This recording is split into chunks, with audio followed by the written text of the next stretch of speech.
డబ్బులతో ticket prices పెంచట్లా. Vishnu గారు, ప్రభాస్ లాంటి స్టార్ని ఈ ప్రాజెక్ట్లోకి తీసుకొచ్చారు. అది మీ పెద్ద విజయం, అది బిగ్గెస్ట్ సక్సెస్. కాకపోతే అంటే ఆయన కనీసం ప్రీ రిలీజ్ ఫంక్షన్లో తీసుకొచ్చుంటే ప్రభాస్ ఫ్యాన్స్ ఇంకొంచెం హ్యాపీగా ఉండేదేమో. ఆ ప్రయత్నం ఎందుకు చేయలేదు? నా బ్రదర్కి మొహమాటం, కొన్ని అతను కంఫర్టబుల్గా ఉంటాడు, కొన్ని అతను అన్కంఫర్టబుల్గా ఉంటాడు. ఈ సినిమా ప్రభాస్ చేసింది ఐఎమ్ గ్రేట్ఫుల్, రుణపడి ఉన్నాను అతనికి. ఎన్నోసార్లు చెప్పాను, ఇప్పుడు కూడా మాట్లాడుతూనే వచ్చా. అతనికి ఇబ్బంది ఏం కలుగుతుందో నాకు తెలుసు. So I never asked him. నాకు తెలుసు వాట్ ఈస్ హిస్ మెంటాలిటీ అని.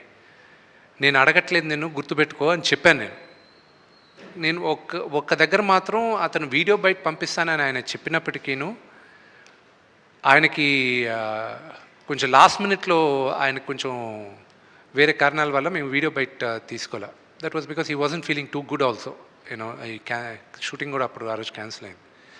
సో అదే కానీ why do you want to ఇబ్బంది అనుకునే దగ్గర why do even want to attempt అనే దాంతో ఇది చేయలే. That's the reason. నిన్న ఒక ప్రెస్ నోట్ రిలీజ్ చేశారు. అది సినిమా రిలీజ్కి ముందు ఒక ప్రొడ్యూసర్ దగ్గర నుంచో ఒక హీరో దగ్గర నుంచో అలాంటి ప్రెస్ నోట్ రావడం ఇదే ఫస్ట్ టైం.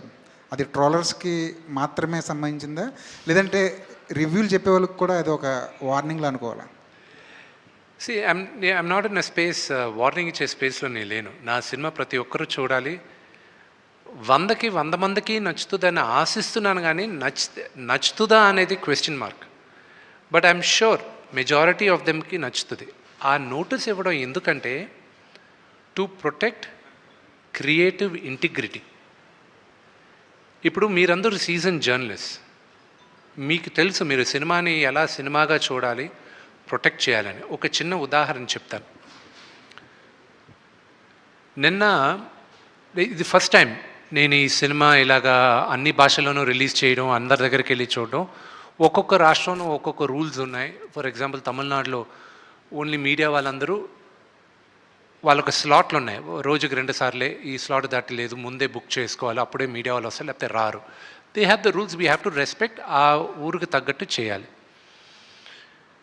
నార్త్కి వెళ్ళేసరికి వాళ్ళు రివ్యూవర్స్కి ముందు చూపిస్తారంట కొంతమందికి, అండ్ ఎంబార్గో అంటారు దాన్ని. ఎంబార్గో అంటే మీరు చూడొచ్చు, మీ ఒపీనియన్ మీరు రాయొచ్చు, కానీ సినిమా రిలీజ్ రోజు మార్నింగే రాయాలి, దానికి ముందు రాయకూడదు అనేది రూల్ ఉంటుంది.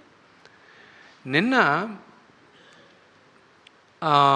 నేను బాంబేలో నేను చూపిన cinema I don't have a control, అక్కడ ఎవరెవరు చూస్తారో మా వాళ్ళు ఇప్పటికీ కూడా కర్ణాటక ప్రింట్లు వెళ్తున్నాయి. You know we are last minute we are having pressures లేదా. నిన్న వాళ్ళు చూశారు.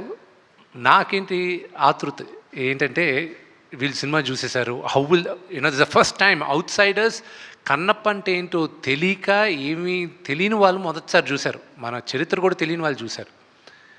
3 చూశారు, 2 ఫస్ట్ బయటకు వచ్చారు. ప్రసాద్ ల్యాబ్లో నేను కూర్చొని ఉన్నా. నేను లేచి వెళ్ళాను, వాళ్ళని ఎప్పుడు కలవలా, వచ్చారు కదా అని లేచి వెళ్ళాను ఇంట్రడ్యూస్ చేసుకోవడానికి. నన్ను చూశారు, ఒక అతను గట్టిగా కౌగులించుకొని ఏడవడం మొదలెట్టాడు. ఐ ఫెల్ట్, నాకు ఏడుపు వచ్చింది. I don't know what to react. He said, last 1 hour నా లైఫ్లో చూడలేదు ఎప్పుడు, ఇట్ వాజ్ అంత హార్ట్ టచింగ్గా ఉండింది అని. It gave me a lot of confidence. Of course మహానటుడు రజనీకాంత్ గారి సినిమా చూసి ఆయన అప్రిషియేట్ చేసింది, ఆయన ఒక్క మాట, అది నాకు లైఫ్లో మర్చిపోలేను ఆయన అన్న మాట. ఇతను అనిన తర్వాత ఎంబార్గో ఉన్నప్పటికీను నిన్న రాత్రి రివ్యూ వేసేసాడు ఆయన. రివ్యూ వేసి ఒక ఆయన ఏమో 3.5, ఇంకో ఆయన 4 ఇచ్చారు వాళ్ళు. ఇంకో ఆయన నేను రిక్వెస్ట్ చేశాను, sir at least wait till Monday morning అని. సో వాళ్ళు ఫ్రైడే మార్నింగ్. ఈ రివ్యూ వచ్చిన కరెక్ట్గా 3 hours దే వర్ రివ్యూస్. తెలుగులో కూడా చూసాం, సినిమా ఓన్లీ 0.5 on 5 అని 42 రివ్యూలు ట్విట్టర్లో వచ్చాయి. Now there is a team, చెన్నైలో కాంట్రాక్ట్ ఇచ్చాం ఇలాగా చేయడం. అలాంటి వాళ్ళకే it is only for them, not for season professionals like you. మీరందరూ చూసి ఆదరించి మీరు మీ సలహాల ద్వారా సినిమాలు వెళ్తాయి కానీ, but these are for the mischief mongers అంతే. రెండోది కూడా సినిమా చూస్తూ అక్కడ వీడియో తీస్తూ పెడతారు, దట్ ఈస్ వెరీ రాంగ్. సినిమాను ఎంజాయ్ చేయట్లేదు, ఇక్కడ వీళ్ళు చేయట్లేదు. అలాంటి వాళ్ళకి వీ హ్యావ్ మ్యాప్డ్ ఇట్. వాళ్ళ అకౌంట్స్ కానీ యూట్యూబ్ ఛానల్స్ కానీ if they do piracy like that they will be totally blocked. So ఆ జాగ్రత్తలు మనం తీసుకున్నాం. అల్టిమేట్గా సినిమా బతకాలి. వాళ్ళకి తెలియట్లా, వాళ్ళు ఆ 1-2 minutes వాళ్ళ ఆతృత కోసం they are destroying the culture of cinema. అంతేగాని వార్నింగ్ ఇచ్చేసి నాకెక్కడిది కాదు. ఇది మీరు చెప్పిన ఈ సిచ్యువేషన్ నిజంగా ఇప్పుడున్న సిచ్యువేషన్లో ఎంతవరకు మనం ఆపగలం?